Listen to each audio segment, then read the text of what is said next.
Live on your radio. Stream via the Nova player or play Nova on your smart speaker. This is Nova. Good morning again, Brisbane. Kendall Gilding with your Nova News. A young man's fighting for life in hospital following a two-vehicle crash in Brisbane's north. A station wagon veered onto the wrong side of the road and collided with a truck in Morayfield. The driver, aged in his 20s, suffered critical injuries. The other driver was unhurt. Real incomes have gone backwards in Australia since the end of 2019, with an international report suggesting we're one of the worst countries for wage growth. The latest employment outlook from the OECD found real wages in Australia are still 4.8% lower than they were just before the pandemic. Real wages did grow in 2024 for the first time in nearly 3 years. A new pill could boost the chances of successful IVF treatment. Initial trials by a Spanish biotech company are seeing promising results, boosting the rate of live births by 7%. Overseas, US President Joe Biden and his NATO counterparts are meeting in Washington this week to mark the 75th anniversary of the military alliance. The three-day summit, which begins today, will see leaders announce further military and financial support for Ukraine, among other issues.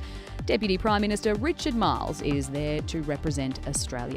And the first trailer has been released for Gladiator 2. It stars Paul Mescal, Denzel Washington and Pedro Pascal. It is shaping up to be another epic. The film is directed by Ridley Scott, who did the first film starring Aussie Russell Crowe. We'll get to that. I thought, so Russ doesn't make a return, eh? No, he did say he wouldn't, that his character had gone off into the sunset. I thought he might have been like a sideline commentator for the latest Gladiators. Sideline six, a hardware house, Russell Crowe. Goodness Maximus. Oh, mate, this line's in a lot of trouble down here. I'm not going to lie to you.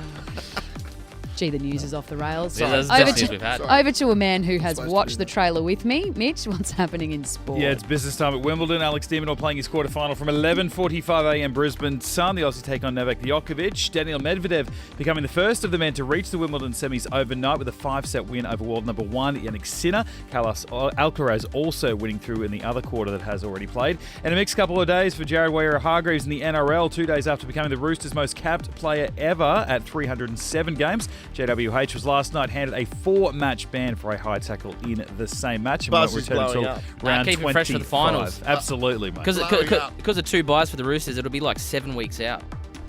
Oh, come back refreshed. Yeah. One state we all hate is the state of being overweight. Visit themanshake.com.au and use code word footy to get $20 off. T's and C's apply. Possible rain later on today with a top of 24 degrees. Right now it's 14 and you're up to date on Nova.